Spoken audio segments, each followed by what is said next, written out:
오늘 열린 박근혜 전 대통령의 국정원 특활비 상납 뇌물수수 혐의 재판엔 이병기 전 국정원장이 증인으로 나왔습니다. 박근혜 정부에서 명색이 국정원장과 청와대 비서실장을 지낸 이병기 전 원장이지만 최순실의 치읓도 몰랐다고 진술했다고 하는데요. 문고리 3인방에 대한 평가도 흥미롭습니다. 정호성 전 비서관도 나왔다고 하는데 어떤 말들을 했는지 박지민 기자가 전해드립니다. 박근혜 전 대통령 국정원 특활비 뇌물수수 재판 증인으로 나온 이병기 전 국정원장은 국정원장 임명 경위부터 설명했습니다. 잘 모르지만 국정원이 좀 시끄러웠던 것 같다. 김기춘이 10차례 전화 왔다.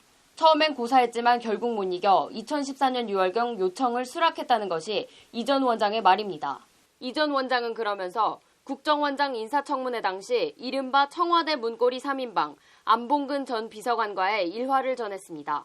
국정원장 인사청문회에서 5.16 성격을 묻는 질문에 쿠데타라고 답변했더니 안봉근이 대통령께서 보고를 받고 언짢아 했다며 어떻게 그런 답변을 하냐고 했다. 도리어 안봉근을 혼을 냈다. 아니 내가 뭔데 내가 청문회 때 한 발언을 지적하냐고 크게 화를 냈다는 겁니다.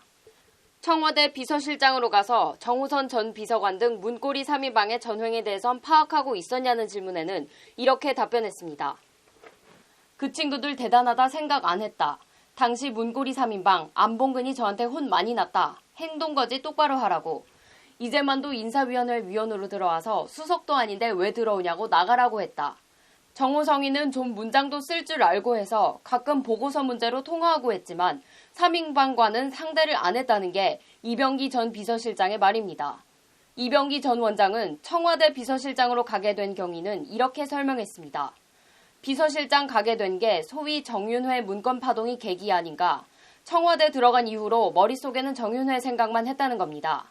이 전 원장은 그러면서 국정원장 재직 당시는 물론 청와대 비서실장으로 있으면서도 최순실의 존재를 몰랐다고 말했습니다. 제가 국정원장 7달 하는데 국내 파트 보고 책임자가 추명호다. 보고서에 최순실의 치읓자도 들어간 거 본 적 없다. 청와대 와서도 최순실의 치읓자도 못 봤다. 단지 정윤회는 절대 접촉하지 말라고 지시했는데 비선실세가 최순실인 줄 알았으면 절대 못 만나게 했을 거다는 것이 이 전 원장의 말입니다. 김기춘 당시 청와대 비서실장이 추명호 전 국정원 국장을 국정원에 내려보낸 건 그와 가까운 우병우 전 민정수석과 안봉근 전 비서관의 의사가 반영된 것 아니냐는 질문에 이 전 원장은 부인하지 않았습니다. 이 전 원장은 결과적으로 그리 생각한다. 청문회 준비 자리에 저를 지원한다고 보충돼서 추명호가 왔었다고 말했습니다.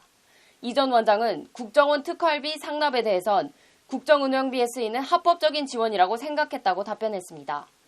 한편 지난 4일 만기 출소 이후 처음으로 박 전 대통령 재판에 증인으로 나온 정호성 전 비서관은 아는 거 없다는 등의 이유로 모든 증언을 거부했습니다. 재판부는 다음 공판 준비 기일을 사흘 뒤인 오는 11일로 잡았습니다. 다음 공판엔 이병호 전 국정원장과 이원종 전 비서실장 등이 증인으로 나옵니다. 법률방송 박지민입니다.